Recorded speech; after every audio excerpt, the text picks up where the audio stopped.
Hi everyone, I'm Garrett Ryan, and this is the latest edition of the Toll and Stone Subscriber Q&A, where I answer your questions about the ancient Greeks and Romans.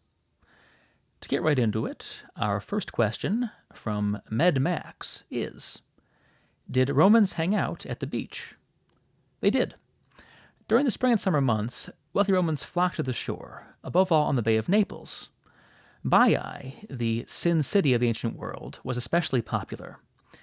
We hear about people swimming, sailing, holding various debauched parties, in Nero's case, trying to sink his mother's boat, and above all, hanging out at the beach.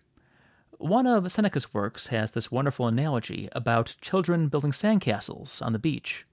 And there's a similar passage in Homer's Iliad, where Apollo's destruction of the Achaeans' fortifications is likened to a child stomping on a sandcastle.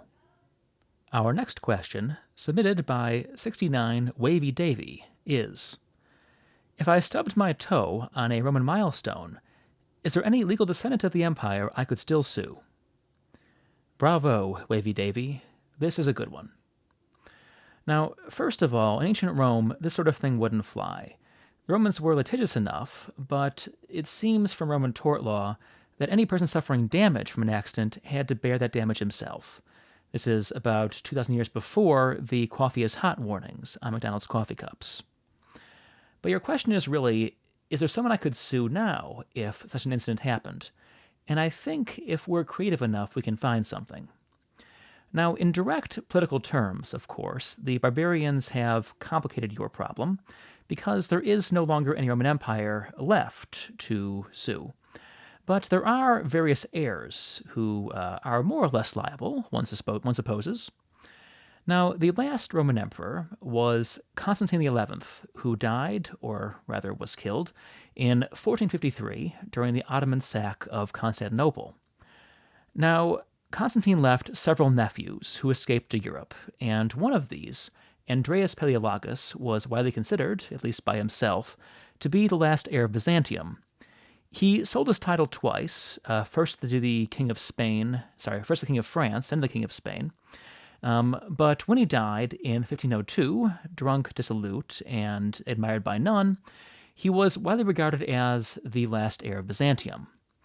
All hope, however, need not be buried with Andreas, because in 1284, Emperor Andronicus II married Yolande of Montferrat, an Italian lady.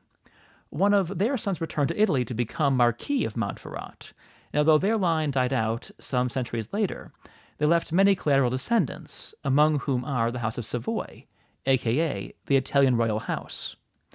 Now, Italy has had no kings since 1946, but there are still pretenders. In particular, Prince Vittorio Emanuele of Savoy, who is in his late 80s but still bumping around. I suggest reaching out to our friend Vittorio and explaining your problem, and you might just obtain some redress for your sore toe.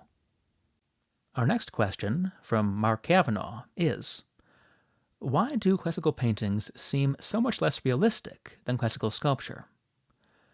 I think there are two ways to look at this. The first one is that the best classical paintings aren't really all that unrealistic. Look, for example, at some of the Bosco-Reale frescoes in the Met, or those wonderful perspective paintings in the Villa of Poppaea at Oplontis, and you'll see work that, in my opinion, is not bettered until the Renaissance in its command of perspective. I think the perceived difference comes from sculpture being so much more immediate, more dramatic, three-dimensional. Often when we see frescoes in the classical world, we're seeing them from a distance, either as an illustration, on a wall, or behind glass. You just perceive sculpture differently. Now, the other way to answer this question is that the best ancient paintings simply haven't survived. Most of what we have comes from Pompeii and Herculaneum, and most of that is, frankly, pretty second-rate stuff. It's more like wallpaper, or just general wall decoration, than detailed panel painting. Now, there were fantastically detailed paintings, we know, in the ancient world. The great masters were famed for their verisimilitude. There's a famous story about a contest between Zeuxis and Parrhasius, two of the greatest Greek painters. Zeuxis paints grapes, which birds come to peck at, and then Parrhasius paints a curtain, which Zeuxis tries to draw back, because it seems so realistic. For a sense of how accomplished some of these paintings might have been, look at, for example, the famous Alexander mosaic, which comes from Pompeii, which is thought to be an evocation of a famous work of Apelles. Just the fact that these wonderful works haven't survived, I think, that gives us a prejudicial view of their accomplishment. Our final question, submitted by Chris Eats Zombies, is: are any Roman cults still around today? Leaving aside Christianity, which is profoundly shaped by its Roman origins, the pickings are pretty slim. The Roman gods themselves, Jupiter and company, have not been worshipped since the early Middle Ages, notwithstanding the claims of neo-pagans who are really doing their own thing. Mithraism died out in late antiquity, as did the cults of Isis and Serapis. Really, the great success story among Roman cults is Manichaeism, a dualist religion that emerged in the border regions between the Roman and Persian empires.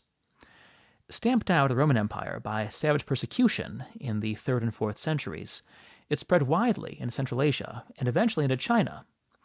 Despite persecution, a syncretic form of Manichaeism still survives in southeastern China, above all in Fujian province. So there you have it, one cult still standing. If you have questions about the Greeks and Romans that you want answered here, ask a question in the comments and I'll address it as soon as possible. In the meantime, thanks for watching.